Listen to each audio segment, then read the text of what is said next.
Jasmine रसोई में खाना बना रही होती है कि तभी वहां पर उसकी सास अनुजा आ जाती है। अरे बहू, आज मुझे रोटी सब्जी नहीं खानी। एक काम कर, तू अपने और विवेक के लिए ही खाना बना ले, लेकिन मेरे लिए पतली और सादी वाली दाल खिचड़ी बना दे। ओफो माँ जी, अब इतना अच्छा खाना बना है आज, उसमें भी आप मुझसे दाल खिचड़ी बनवाना चाहती हो? हाँ बहू, क्योंकि आज मेरी तबीयत कुछ ठीक नहीं लग रही। ठीक है माँ जी, बना दूंगी और गर्मा गर्म ही दे दूंगी आपको। दोनों आपस में बात कर ही रही होती है कि तभी अनुजा की नजर सामने की खिड़की पर जाती है।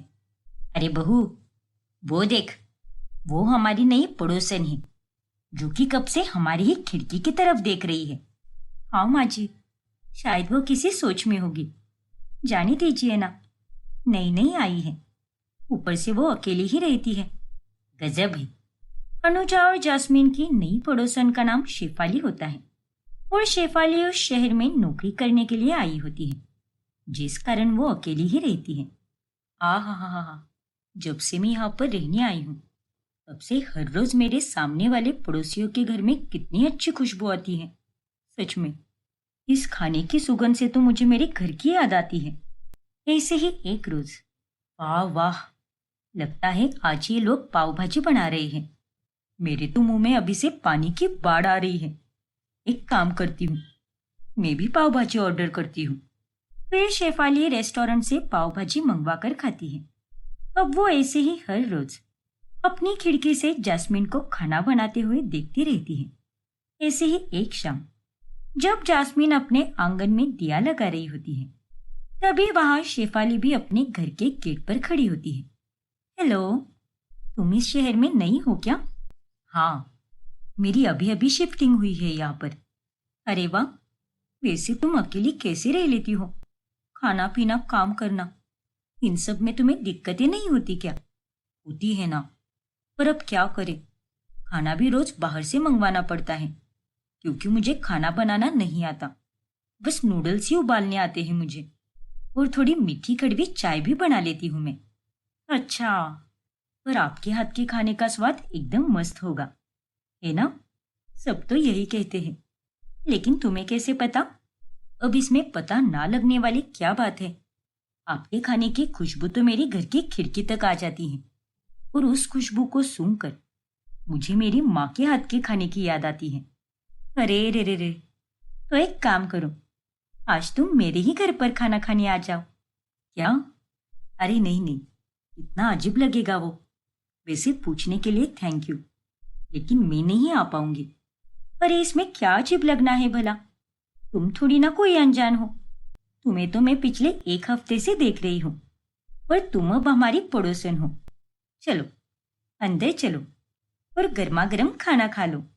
फिर जास्मीन शेफाली को अंदर लेकर जाती है। ये रही मेरी सास, और ये मेरे तेवर जी। नमस्ते बेटा। नमस्ते आंटी जी। नमस्ते, मेरा नाम विवेक है। नमस्ते विवेक, मेरा नाम Shefali. Nice name. Thank you so much. अच्छा, आप लोग बैठकर बातें करो, तब तक मैं सबके लिए खाना लगा देती हूँ। शेफाली अब अनुजा और विवेक के साथ बातचीत करती है, और फिर वो चारों मिलकर साथ में खाना भी खाते हैं। ओ माय गॉड, क्या खाना बनाया है यार! सच में दिल खुश हो गया जास्मीन। थैंक यू शेफाली, तुम्हें तो मास्टर शेफ में जाना चाहिए, और वो शो तुम जरूर जीतोगी। देखना तुम। क्या तुम भी शेफाली? अब इतना भी अच्छा नसीब नहीं है मेरा। और क्या करना है शो जीतकर? अपनी घर गृहस्थी संभाल ले, वही बहुत है। वैसे जास्मीन, तुम्हारे पति वो यहाँ पर नहीं रहते क्या? मैं जब से यहाँ पर आई हूँ तब से मैंने केवल तुम्हें, आंटी जी और विवेक को ही देखा है। हाँ शेफाली, मेरे पति हमारे साथ नहीं रहते, वो दूसरे शहर में नौकरी करते हैं, इसलिए वो वहीं पर रहते हैं, अपने परिवार से दूर, जैसे तुम रहती हो। अच्छा, उनके मन पर क्या गुजरती होगी ये मैं अच्छी तरह से समझ सकती हूँ, क्योंकि परिवार ही हर व्यक्ति की ढाल होती है, और परिवार के बिना हर कोई अधूरा है। सो तो है, हम तीनों हैं एक दूसरे के लिए, और वहां पर वो अकेला ही रहता है। ये काम भी इंसान से क्या क्या करवाता है।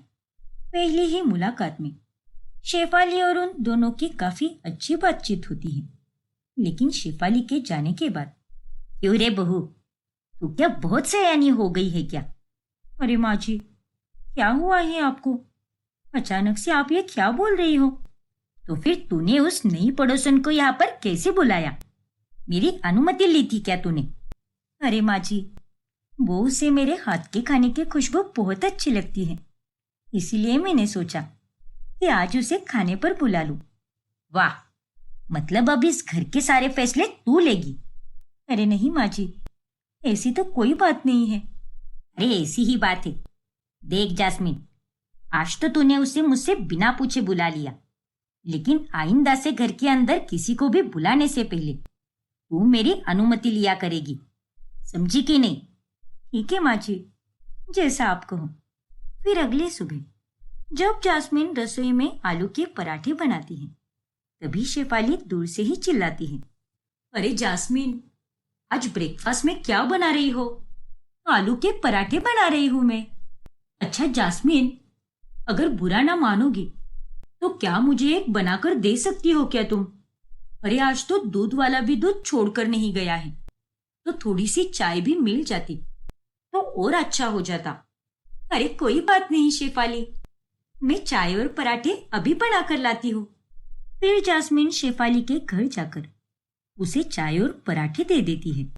माफ करना जास्मिन, सुबह सवेरे मैंने तुम्हें इतनी दिक्कत दे दी। अरे पागल हो क्या? इसमें कैसी दिक्कत हुई भला?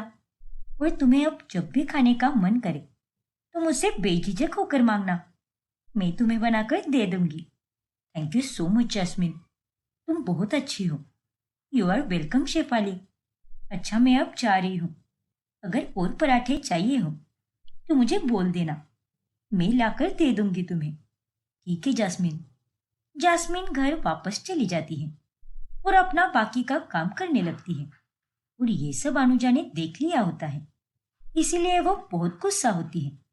अब गुजरते समय के साथ साथ जास्मिन और शेफाली की बातचीत भी बढ़ जाती है और वो दोनों एकदम सहेलियों की तरह बन जाती है। ऐसे ही एक दिन शेफाली बिना बुलाए ही जास्मिन के घर खाना मांगने चली आती है। मैं जानती हूँ जास्मिन कि आज तुम बटर चिकन बना रही हो और इसकी खुशबू मेरे घर तक आ रही है, इसलिए मैं थोड़ा सा बटर चिकन मांगने चली आई तुम्हारे पास। अरे कोई बात नहीं शेफाली, बैठो, तब तक मैं खाना डब्बे में पैक कर देती हूँ। ठीक है जास्मिन। वैसे विवेक, चलो ना, मुझे पूरा घर दिखाओ। मैंने सिर्फ बाहर से ही देखा है, जरा अंदर से भी देख लूं। हाँ शेफाली, क्यों नहीं।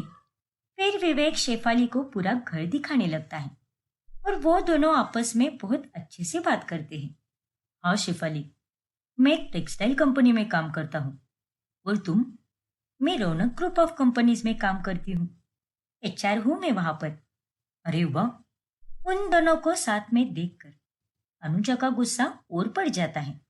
फिर जब शेफाली बटर चिकन लेकर चली जाती है, तभी, ये सब क्या है जास्मिन? यहाँ पर हमने क्या भंडारा खोल के रखा है क्या, जो हर रोज उस पड़ोसन शेफाली को तुम खाना देती रहती हो?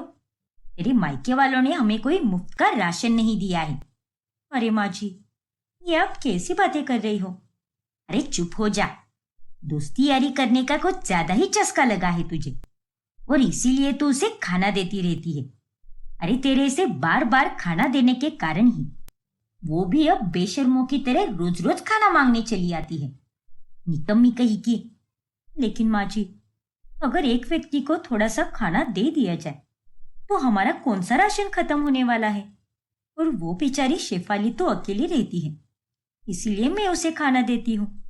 कितनी अच्छी है वो, और वो कोई आपकी सहेलियों की तरह नहीं है, जो सिर्फ बाहर से अच्छी है, जो कि अंदर से एकदम बुरी है। अरे मेरी सहेलियां चाहे जैसी भी हो, लेकिन ऐसे निर्लज्ज बनकर खाना मांगने मेरे दरवाजे पर चली नहीं आती। ऐसे ही एक शाम जब अनुजा घर पर नहीं होती, तभी, क्या बात है भाभी, चाय के साथ गर्मा गर्म कचौरियां, आज तो मजा ही आएगा। हाँ देवर जी भर कर खाइए।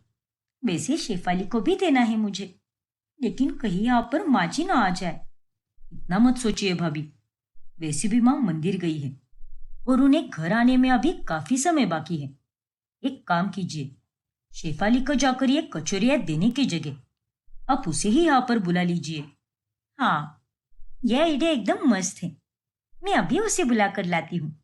फिर जास्मीन शेफाली को घर पर बुलाती है और वो तीनों मस्त मजे से कचौरियाँ खाते हैं। लेकिन उतने में वहां पर अनुजा आ जाती है और उसे देखते ही सबके गले का निवाला अटक ही जाता है। अरे माँ जी, आप यहाँ पर? मेरा मतलब आप तो मंदिर गई थी ना, और आप तो वहां से 6 बजे तक आ जाती हो, तो फिर आज आप इतनी जल्दी कैसे आ गई? क्यों, गलती कर दी क्या मैंने कोई? वापस जाओ। अरे नहीं माँ जी, आइए ना आप भी, मैंने कचौरियाँ बनाई हैं। आओ माँ, जल्दी आओ। कोई जरूरत नहीं है, तुम दोनों ही खाते बैठो और पड़ोसियों को ही खिलाओ। और तो कोई काम धाम नहीं है तुम दोनों को, और जो मुफ्त में खाना खाने आते हैं उन्हें भी कोई लाज शर्म नहीं है। इतना कहकर अनुजा अपने कमरे में चली जाती है। शेफाली, प्लीज माँ की बातों का बुरा मत मानना। हाँ शेफाली, अब उनकी उम्र हो चली है, इसीलिए वो ऐसे ही बड़बड़ाती रहती है और छोटी से छोटी बात का बतंगड़ बनाती है। अरे तुम दोनों को इतना समझाने की कोई जरूरत नहीं है, क्योंकि मुझे उनकी बातों का बुरा नहीं लगा। It's okay. फिर 2 दिनों के बाद विवेक का जन्मदिन होता है और इस अवसर पर जास्मीन उसके लिए ढेर सारे स्वादिष्ट पकवान बनाती है। हैप्पी बर्थडे विवेक, ये लो, तुम्हारे लिए लाया ही मैंने। Thank you so much Shefali, लेकिन इस तोहफे की क्या जरूरत थी? अरे क्या जरूरत थी से क्या मतलब है तेरा? हमारे घर का खाना तो वो मस्त दबाकर खाती है, फिर उसे गिफ्ट तो लाना ही चाहिए ना। सही किया शेफाली, ऐसे ही कभी कभार मेरे लिए भी कोई तोहफा लाया कर। माँ, क्या अभी? फिर बर्थडे पार्टी के बाद विवेक और शेफाली दोनों बाइक पर घूमने चले जाते हैं। क्या कहा? वो पड़ोसन मेरे विवेक के साथ गई है, वो भी बाइक पर? हाँ माँ जी, वो सारी आइसक्रीम खत्म हो गई थी ना, और अब हम चारों के लिए कुछ भी नहीं बचा था, इसीलिए देवर जी और शेफाली दोनों आइसक्रीम लाने गए हैं। ये लड़की सही नहीं है जास्मीन। अरे ये खाने की आड़ में मेरे बेटे पर डोरे डालने आती है, लेकिन मेरा भोला और मासूम बेटा इस बात को समझ ही नहीं पा रहा। क्या? ये आप क्या बोल रही हो माँ जी? शेफाली ऐसी लड़की नहीं है, वो भी हमारी तरह एक अच्छे घराने से आई है, तो प्लीज उसके बारे में ऐसा कुछ भी मत बोलिए। अरे चुप हो जा तू, और ये सब तेरे कारण ही हो रहा है। तूने ही उसे सर पर चढ़ा के रखा है, जिस कारण वो अब इस घर में कभी भी आ जा सकती है। अरे तू नहीं समझती ऐसी लड़कियों को, बड़ी तेज तर्रार होती है ऐसी लड़कियां। फिर जब बाद में विवेक घर आता है, तभी अनुजा उसे भी शेफाली से दूर रहने के लिए कहती है। ओ गॉड माँ, शेफाली और मैं तो केवल अच्छे दोस्त थे, उससे बढ़कर कुछ भी नहीं। ये बात तो मैं अच्छे से जानती हूँ, पर उस शेफाली का कोई भरोसा नहीं कि वो कब तुझे अपने झांसे में फंसा ले। कोई कुछ नहीं बता सकता, इसलिए तू तो उससे दूर ही रहा कर। अच्छा ठीक है माँ। फिर ऐसे ही एक रोज जब शेफाली उनके घर पर खाना मांगने आती है, तभी वो घूमते घूमते अनुजा के कमरे में चली जाती है और ये देखकर अनुजा बहुत घबरा जाती है। हे भगवान, ये लड़की तो अभी अभी सोफे पर बैठी थी, तो फिर कहाँ पर चली गई है? फिर अनुजा अपने कमरे में चली जाती है। तभी वो शेफाली को अलमारी पर हाथ लगाते हुए देखती है। ए लड़की, रुक जा, चोरनी कहीं की, सत्यानाश हो तेरा। तभी वहां पर जास्मीन भी आ जाती है। अरे क्या हुआ माँ जी, आप इतना क्यों चिल्ला रही हो? ये देख, ये लड़की मेरी अलमारी में से पैसे चुराने आई थी यहाँ पर। वो तो अच्छा हुआ कि मैंने इसे रंगे हाथ पकड़ लिया। मैंने कहा था ना तुझसे कि इस लड़की में कुछ तो गड़बड़ है। अरे खाना मांगना तो बस एक बहाना है, लेकिन ये लड़की तो यहाँ पर चोरी करने के हिसाब से आती थी। बस आंटी जी, जो मन में आता है आप बोले जा रही हो, और नहीं तो क्या माँ जी। कभी तो आप कहती हो कि देवर जी पर डोरे डालने आती है, और कभी कहती हो कि चोरी करने आती है। पर ये अकेली है तो क्या हुआ, ये भी किसी घर की बेटी ही है ना, तो इस बात का थोड़ा तो लिहाज कीजिए माँ जी। मैं तो सोफे से उठकर रसोई में जा रही थी, जास्मिन को खाना बनाते हुए देखने के लिए। लेकिन उतने में मेरी नजर आपके कमरे की खिड़की और अलमारी पर पड़ी, तो देखा कि दोनों भी खुले हुए थे। आजकल मोहल्ले में कितनी चोरियां बढ़ चुकी हैं, इसीलिए मैंने फौरन खिड़की बंद की और मैं अलमारी भी बंद करने जा ही रही थी कि तभी वहां पर आप आ गई और आपने उस बात का गलत मतलब निकाला। देखिए आंटी जी, मैं वैसी लड़की नहीं हूं जैसे आप समझती हो। आप बड़ी हो, लेकिन इसका मतलब ये नहीं है कि आप मुझे कुछ भी बोल सकती हो। ठीक है, हो सकता है कि मुझे गलतफहमी हुई हो और मैं इस बात को मानती भी हूँ, लेकिन अब से तू मेरे घर में रोजाना नहीं आएगी। और अगर तुझे खाना चाहिए तो जास्मिन तुझे हर रोज डब्बा दिया करेगी, लेकिन उसके तुझे हमें पैसे देने होंगे। अरे माँ जी, खाने के लिए ऐसा तो मत बोलिए ना। नहीं जास्मिन, इट्स ओके। अगर आंटी जी यही चाहती है तो यही सही। अब से मैं रोजाना तुमसे टिफिन लूंगी और महीने के अंत में पैसे भी दिया करूंगी। एकदम बराबर। फिर उस दिन के बाद से शेफाली जास्मिन से रोजाना डब्बा लेने लगती है और वो उनके घर पर आना जाना भी कम कर देती है। हेलो माँ, मैं अगले हफ्ते सोमवार को आऊंगी। आपसे मिले बहुत दिन हो गए हैं ना, और मुझे आपकी याद भी बहुत आ रही है। लेकिन बेटा वो अरे क्या हुआ माँ? अरे बेटा, तू अगले सोमवार को मत आना, उसके बाद जब चाहे तब आना, ठीक है ना? क्योंकि सोमवार को मैं और तेरे पापा जरा बाहर जा रहे हैं। अच्छा ठीक है माँ, कोई बात नहीं, मैं मंगलवार को आ जाऊंगी। ठीक है बेटा, रखती हूँ फोन। अपना ध्यान रखना। ये माँ का बात करने का तरीका बड़ा अजीब था, मानो वो किसी चिंता के मारे को छुपा रही है मुझसे। लेकिन ऐसी क्या बात हो सकती है? अगला हफ्ता आ जाता है और शिल्पा अपनी माँ मधु और पापा अमित से मिलने के लिए मंगलवार को ही चली जाती है। तभी वो वहां पर कुछ ऐसा देखती है जिससे उसके होश उड़ जाते हैं। सुन ले बुड्ढे, हम तुझे और तेरी बीवी को आखिरी मोहलत दे रहे हैं। अगर तुम दोनों ने आने वाले 15 दिनों के अंदर हमसे लिए हुए पैसे नहीं चुकाए तो हमसे बुरा और कोई नहीं होगा। हाँ, इस बार हम खाली हाथ जा रहे हैं, लेकिन अगली बार हमें हमारे पैसे तो चाहिए ही चाहिए, समझे कि नहीं? हाँ हाँ, आपको आपके पैसे जरूर मिलेंगे। जी, लेकिन अभी के लिए चली जाइए और हमें माफ कर दीजिए। अरे माँ, ये लोग कौन हैं और इनकी हिम्मत कैसे हुई आप दोनों से इस तरह बदतमीजी से बात करने की? छोड़ूंगी नहीं मैं तुम दोनों को। अरे हीरोइन, ज्यादा चपड़ चपड़ मत कर, वरना तेरा इधर ही गेम बजा दूंगा। भाई साहब, मेरी बेटी के तरफ से मैं आपसे माफी मांगता हूँ। आप प्लीज जाइए यहाँ से, हम आपके पैसे लौटा देंगे। लेकिन पापा, अमित के कहने पर वो दोनों आदमी वहां से चले जाते हैं। अरे पापा, ये आपने क्या किया? और कौन थे वो दो नालायक आदमी? और वो लोग आपसे कौन से पैसे मांग रहे थे? अब जब तेरे सामने सब कुछ आ ही चुका है तो मैं क्या छुपाऊं अब? बेटा, तेरे प्रवीण भैया के लिए हमने लोन लिया था क्योंकि उसे दूसरे शहर में अपना बिजनेस शुरू करना था। लेकिन अब जब हम उसे फोन लगा रहे हैं तो वो हमारा फोन ही नहीं उठा रहा। एक नंबर का निकम्मा बेटा पैदा किया है हमने, धोखेबाज कहीं का। सारे लोन के पैसे लेकर चला गया अय्याशी करने। हे भगवान, इतना सब कुछ हो गया और आप दोनों ने मुझे कुछ बताया भी नहीं। हमें माफ कर दे बेटा, लेकिन तू अपने ससुराल में रहती है और तुझे ये सब बताकर मुझे फालतू में चिंतित नहीं करना था।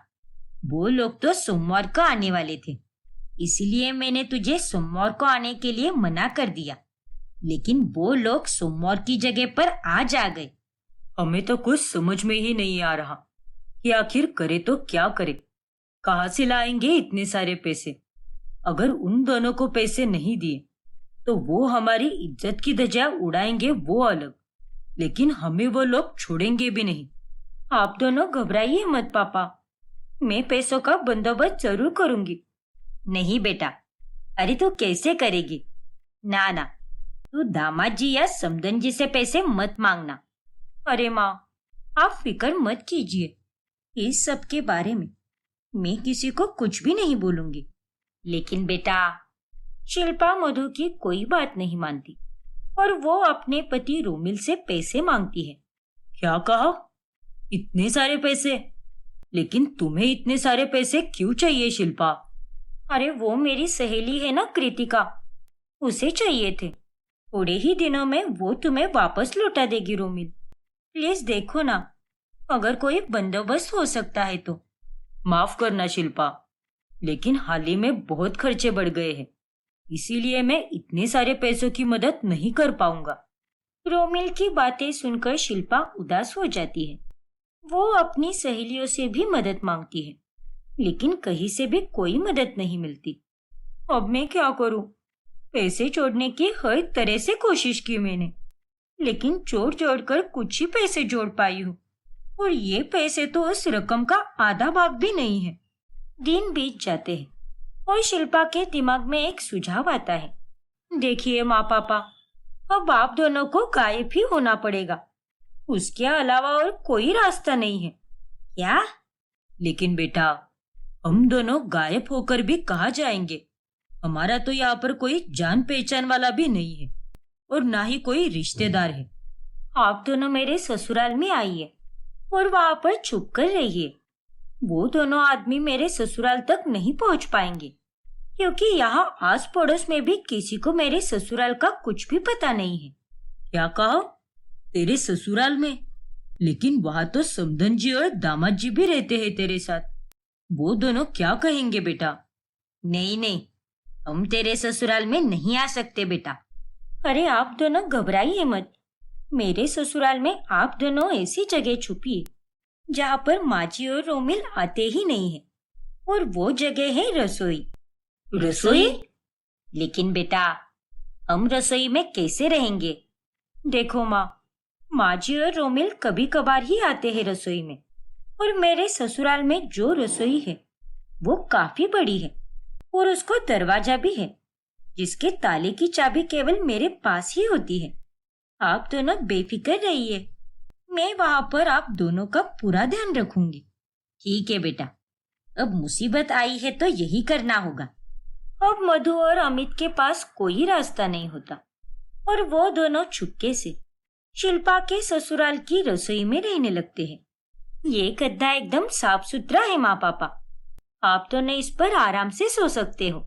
शुक्रिया बेटा, हम दोनों के लिए तो कितना बड़ा जोखिम उठा रही है। अरे कोई बात नहीं माँ, मैं रात में भी आप दोनों को एक बार देखने आऊंगी। अब आप दोनों आराम से सो जाइए। लेकिन बेटा, सच में कोई चिंता वाली बात नहीं है ना? समधन जी और दामाद जी पक्का नहीं आएंगे ना रसोई में? हाँ पापा, कोई चिंता वाली बात नहीं है। माँ जी तो दिन भर कभी मंदिर तो कभी सत्संग में, कभी सहेलियों के घर पर, तो कभी 2 दिन के लिए घूमने चली जाती है। वो रसोई में बहुत मुश्किल से आती है। वही रोमिल तो दिन भर काम पर ही रहता है और वो सीधे शाम में ही आता है। महीने हो गए हैं, दोनों में से रसोई में कोई आया भी नहीं है। अगर ऐसा है तो ठीक है बेटा, अब आप दोनों सो जाइए, मैं बाहर से ताला लगा देती हूँ। फिर एक रात जब रोमिल वॉशरूम जाने के लिए उठता है, तभी उसे रसोई में से आवाज सुनाई देती है। ओ तेरी, ये तो किसी आदमी की खांसने की आवाज है, लेकिन ये तो रसोई में से आ रही है।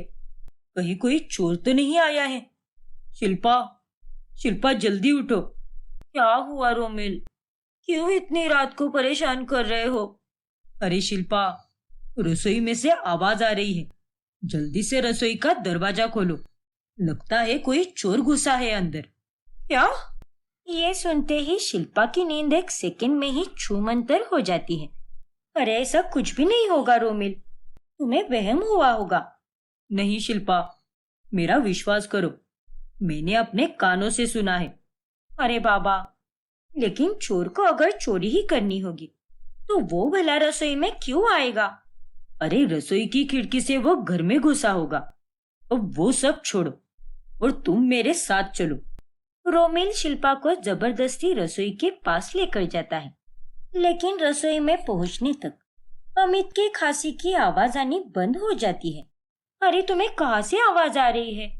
मुझे तो कुछ भी सुनाई नहीं दे रहा। अभी तो कोई आवाज नहीं आ रही, लेकिन 2 मिनट पहले तक आ रही थी शिल्पा। कसम से, मैं झूठ नहीं बोल रहा।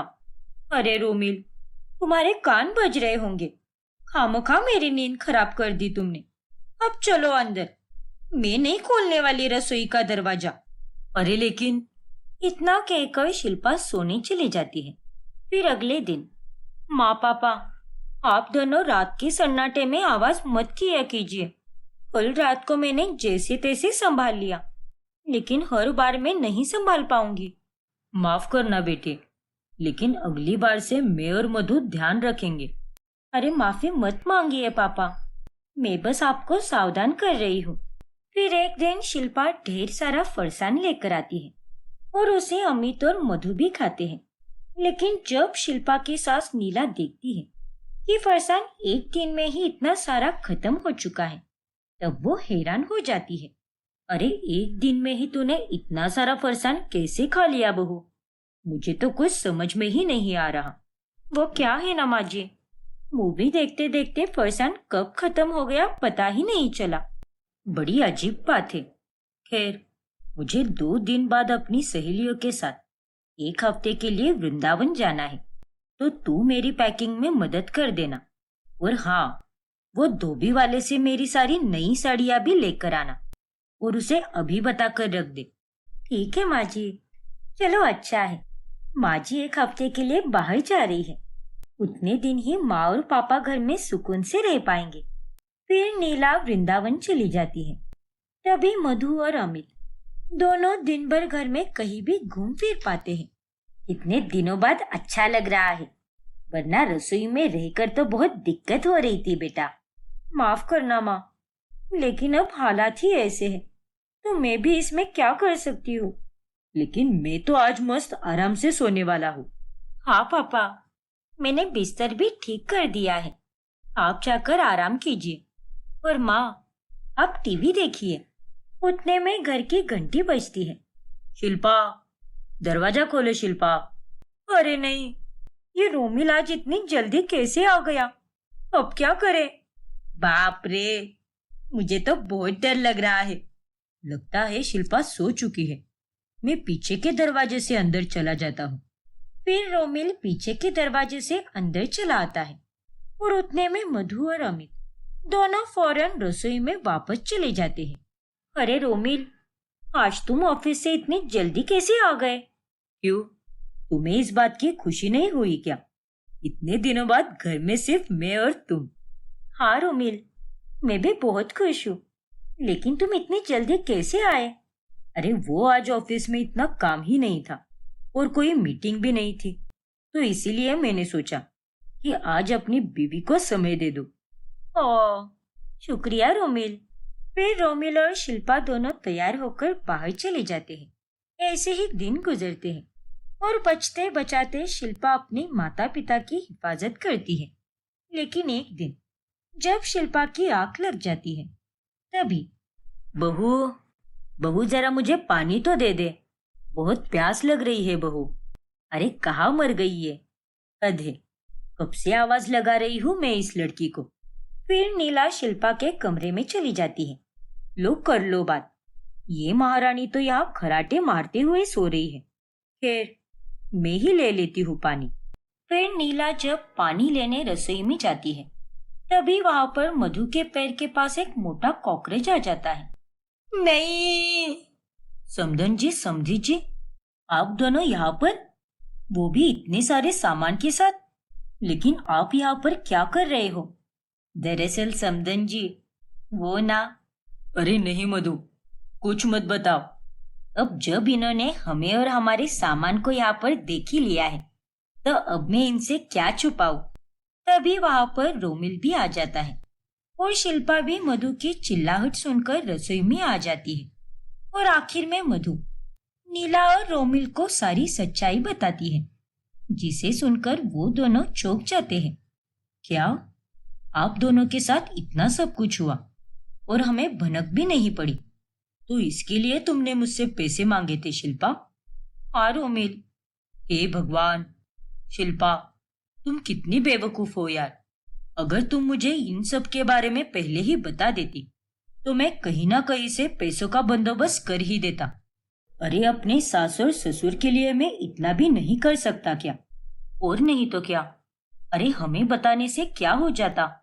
बेचारे इन दोनों को कितने दिनों से यहाँ पर रहना पड़ रहा है। इज्जत का क्या है, लेकिन इंसान का चैन से जीना ज्यादा जरूरी है। ये तुमने बहुत गलत किया है बहू। मुझे माफ कर दीजिए माँ जी, लेकिन मैं डर चुकी थी। माँ जी पापा जी, आप दोनों फिक्र मत कीजिए। मैं 1 हफ्ते के अंदर सारे पैसे चुका दूंगा। फिर आप दोनों को किसी से छुपने की कोई जरूरत नहीं होगी। नहीं दामाद जी, आप हमारे लिए इतनी तकलीफ क्यों ले रहे हो? हम कुछ ना कुछ कर लेंगे। नहीं पापा जी, मैं आपका दामाद हूँ और मेरे होते हुए आप दोनों इतनी मुसीबत में नहीं रह सकते। फिर रोमिल 1 हफ्ते के अंदर ही सारे पैसों का बंदोबस्त कर लेता है और वो उन दोनों आदमियों के पैसे चुका देता है, जिसके बाद मधु और अमित दोनों अपने घर पर फिर से चैन से रहने लगते हैं। Rehan, I am ready.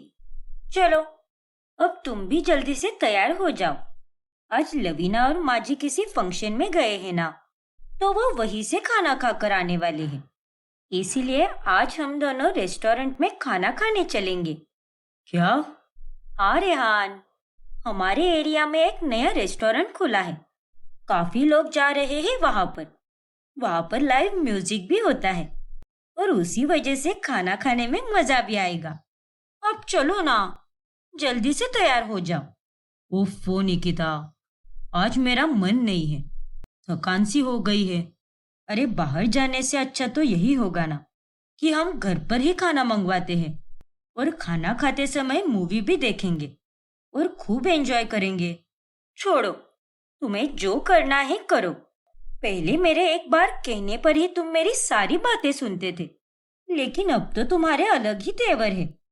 ऐसी कोई बात नहीं है, मैं बस थोड़ा सा थक गया हूं ना, इसीलिए। निकिता मुंह फुलाकर वहां से चली जाती है। रेहान और निकिता की शादी को 3 साल से ऊपर हो चुके थे, जिस कारण अब उन दोनों के रिश्तों में वो पहले जैसी बात नहीं होती। एक दिन रेहान का दोस्त सुदीप उसे अपनी और उसकी वाइफ के फोटोज दिखाता है। ये देख हमारी फोटोज, मैं और अलीशा गोवा गए थे। अलीशा का जन्मदिन था ना, इसीलिए, और उसे मैंने ये रिंग भी गिफ्ट कर दी। अरे वाह, कितने प्यारे फोटोज आए हैं तुम्हारे। तू और भाभी तो एकदम रब ने बना दी जोड़ी टाइप लग रहे हो। सच में बहुत मस्त है। हाँ यार रेहान, शादी को अब करीबन 4.5 साल हो चुके हैं, लेकिन हम दोनों ने अपने रिश्ते को इस तरह बनाए रखा है कि मानो हाल ही में हमारी शादी हुई है। वाह, नाइस यार। सुदीप और उसकी बीवी अलीशा के बीच की फोटोज देखकर अब रेहान सोच में पड़ जाता है। सच में यार, इन दोनों के बीच में कितना प्यार है, वो भी शादी के 4.5 साल बाद होने के बाद भी। मैं भी अपनी वाइफ के लिए कुछ लेकर जाऊंगा और आज मैं उसके साथ कहीं ट्रिप पर जाने की बात भी करूंगा। मैं भी सच में पागल हूँ। मुझे भी अपनी शादी को टाइम देना चाहिए, तभी तो सब सही रहेगा। फिर रेहान फ्लोरिस्ट शॉप में जाकर एक सुंदर सा बुके लेता है और निकिता के लिए सुंदर सा नेकलेस भी खरीदता है। पिछली बार जब हम सोनार के पास गए थे, तभी निकिता को ये नेकलेस बहुत पसंद आया था और आज जब मैं यही हार उसके लिए लेकर जाऊंगा, तब वो इसे देखकर बहुत खुश हो जाएगी और उसका मुस्कुराता हुआ चेहरा देखकर मुझे भी बहुत अच्छा लगेगा। फिर रेहान घर जाकर निकिता को वो नेकलेस और बुके देता है। निकिता, ये तुम्हारे लिए, तुम्हारे favourite white and pink roses. और ये नेकलेस तुम्हें पसंद आया था ना, इसीलिए आज मैंने ये तुम्हारे लिए लाया है। देखो ना इसे। Wow, thanks Rehan. अच्छा, मैं इसे बाद में खोल कर देखती हूँ, मैं अभी बाहर जा रही हूँ ना। वो एक्चुअली बाजार में सेल लगी है एक शोरूम में, वहां पर जाकर जल्दी से अच्छे अच्छे कपड़े ले लेती हूँ। नहीं तो वो सेल खत्म हो जाएगी ना, इसीलिए। अच्छा चलो बाय। हाँ। अरे पर निकिता। फिर निकिता वहां से चली जाती है। अजीब बात है, पहले जब मैं इसके लिए कुछ लेकर आता था तब उसे 1000 बार देखती रहती थी, लेकिन आज मैंने उसके लिए कितना कीमती तोहफा लाया है और उसके बावजूद भी उसने नजरअंदाज कर दिया। वाकई में निकिता काफी बदल चुकी है। निकिता का ये बर्ताव देखकर रेहान को काफी बुरा लगता है। वहां पर उसकी बहन लवीना और माँ गोमती भी होती है और उन दोनों को भी ये बात अच्छी नहीं लगती। देखा माँ आपने, भैया कितने अपसेट हो गए। हाँ लवीना, अरे मुझे तो कुछ भी समझ नहीं आ रहा कि इन दोनों के रिश्ते को आखिर क्या हो गया है। गुजरते समय के साथ साथ इनका रिश्ता तो गहरा और पक्का होना चाहिए, लेकिन इनके रिश्ते में इतना फीकापन कैसे आ गया? सारी मिठास ही चली गई है। हाँ माँ, आप बिल्कुल सही कह रही हो। अरे पहले इन दोनों को देखकर कितने कपल गोल्स मिलते थे मुझे, और मैं भी सोचती थी कि मुझे भी जल्दी शादी कर लेनी चाहिए। लेकिन अब तो मुझे ऐसा लगता है कि मैं सिंगल ही अच्छी हूँ। कुछ नहीं होता शादी में, बस 4 दिन की चांदनी होती है। नया नया सब अच्छा ही रहता है, बाद में सब पुराना हो जाता है। ऐसी बात नहीं है लवीना बेटा, तू अभी ना समझे। और तू पहले अपनी पढ़ाई पर ध्यान दे, उसके बाद शादी का सोच। शादी बस ऐसे ही नहीं टिकती है, उसे 2 लोगों को साथ मिलकर निभाना पड़ता है। फिर एक दिन निकिता नाश्ते में सबके लिए इडली डोसा और मेदू वड़ा बनाती है। तभी, अरे निकिता भाभी, आज अपने उत्तपा नहीं बनाया, भूल गई क्या आप? उत्तपा तो रेहान भैया का फेवरेट है ना। हाँ बहू, अरे जब भी तू साउथ इंडियन नाश्ता बनाती है तब तू बिना भूले सबसे पहले उत्तपा बनाती है, क्योंकि वो रेहान का फेवरेट है। लेकिन आज तू उसे बनाना कैसे भूल गई? ओह नो, सॉरी माँ जी, मेरे दिमाग से ही निकल गया। रेहान, मैं अभी बना देती हूँ तुम्हारे लिए उत्तपा। नहीं निकिता, कोई बात नहीं, तुम बैठ जाओ और नाश्ता करो। आई एम सॉरी रेहान, तुम्हें बुरा तो नहीं लगा ना? नहीं निकिता, तुमने ये डोसा भी बहुत अच्छा बनाया है, तो उत्तपा की कोई जरूरत नहीं है। फिर एक बार रेहान दिखाता तो नहीं, लेकिन उसे अंदर ही अंदर बहुत बुरा लगता है। ऐसे ही एक दिन जब निकिता 4 दिनों के लिए अपने मायके रहने जाती है, तभी, क्या हुआ बेटी, आज तेरा मूड इतना ऑफ क्यों लग रहा है? सब ठीक तो है ना? अभी अभी तो तेरे ससुराल से समधन जी का फोन आया था, तो क्या हुआ? कहीं उन्होंने कुछ बोला क्या? अरे नहीं माँ जी और लवीना से तो बात हो गई है, लेकिन जिस आदमी का फोन आना चाहिए उसका फोन तो आया ही नहीं। जब से वो मुझे कार से यहाँ पर छोड़कर गया है, उसके बाद से तो अब तक उसका एक मैसेज भी नहीं आया है और ना ही कोई कॉल आया है। अरे काम में व्यस्त होगा वो, इतना मत सोच। नहीं माँ, आप भी जानती हो, पहले जब मैं यहाँ पर रहने आती थी तब वो मुझे कितनी बार कॉल किया करता था, लेकिन अभी देखो क्या से क्या हो गया है। और उसे क्या पड़ी है मेरी? मैं घर में नहीं हूँ इसीलिए उसे आजादी मिल गई होगी, अब जाएगा लेट नाइट पार्टी करने। इनफैक्ट अभी भी वो अपने नालायक दोस्त के साथ ही होगा। अरे पागल लड़की, दूसरों पर उंगली उठाते समय ये भी ध्यान में रख कि बाकी की 4 उंगलियां हमारी ही तरफ होती है। अरे जब तू अपनी सहेलियों के साथ बाहर घूमने जाती है तब तू उसे फोन करती है क्या? नहीं ना? तो वो भी यही सोच रहा होगा ना कि तू अपने मायके आई है तो तुझे डिस्टर्ब ना करे और तुझे अपने मायके वालों के साथ टाइम स्पेंड करने दे। हर बार बस बुरा क्यों सोचती है तू? अच्छा भी सोच लिया कर ना। नहीं माँ, आप मेरा मूड ठीक करने की कोशिश मत करो, क्योंकि वो तो अब होने से रहा और मैं अपने पति को अच्छे से जानती हूँ।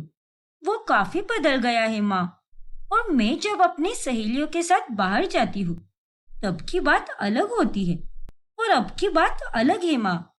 अब मैं उससे दूर आई हूँ, वो भी 4 दिन के लिए। ऐसे में उसने मुझे 10 बार फोन करना चाहिए और तो और वीडियो कॉल भी करना चाहिए। अरे अगर ऐसी ही बात है तो तू उसे कॉल करना। उसके फोन का इंतजार क्यों कर रही है तू?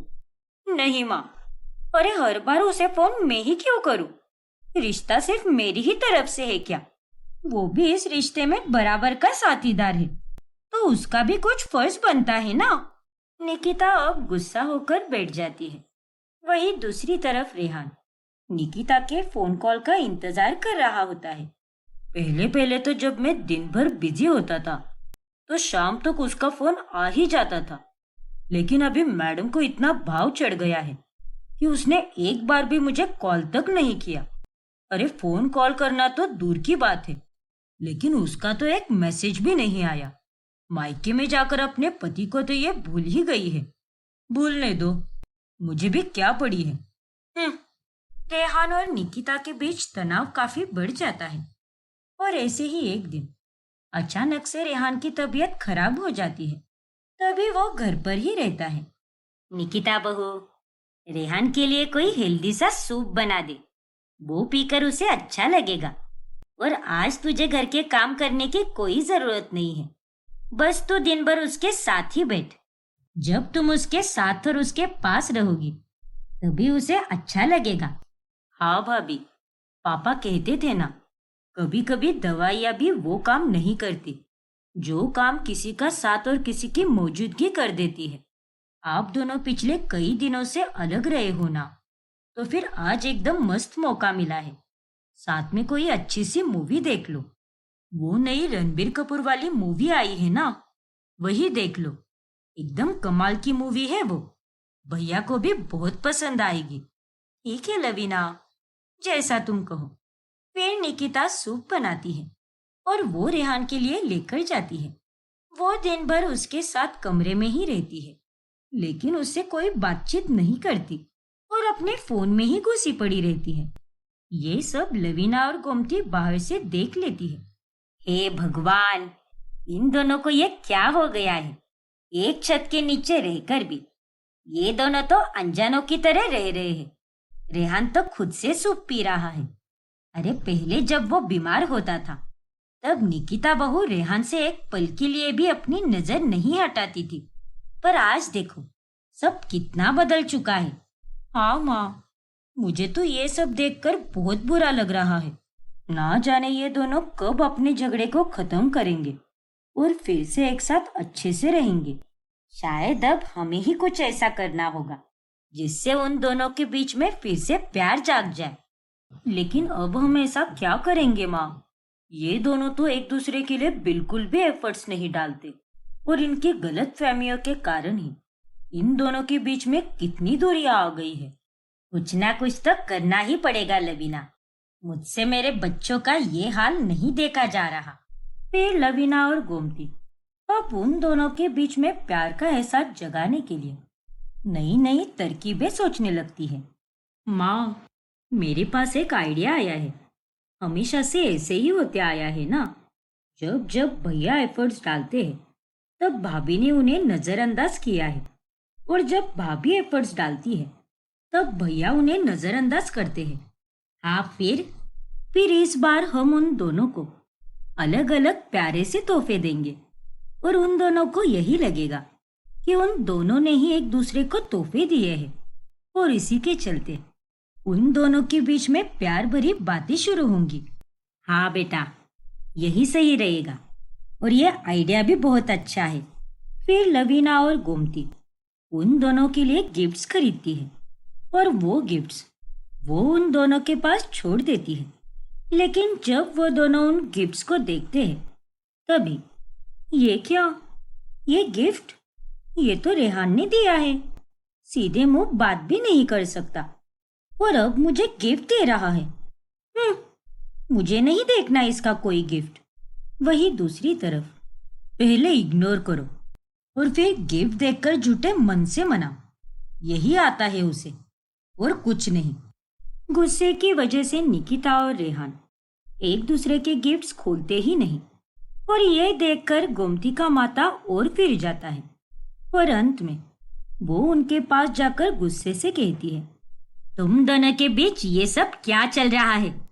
अरे तुम दोनों तो पति पत्नी हो ना, तो फिर ये अजनबियों की तरह क्यों रह रहे हो? और एक दूसरे से तुम्हारा मन इतना उठा हुआ क्यों है? आखिर क्या हो गया है तुम दोनों को? मुझे कुछ मत कहो माँ, क्योंकि इन सब में निकिता का ही कसूर है।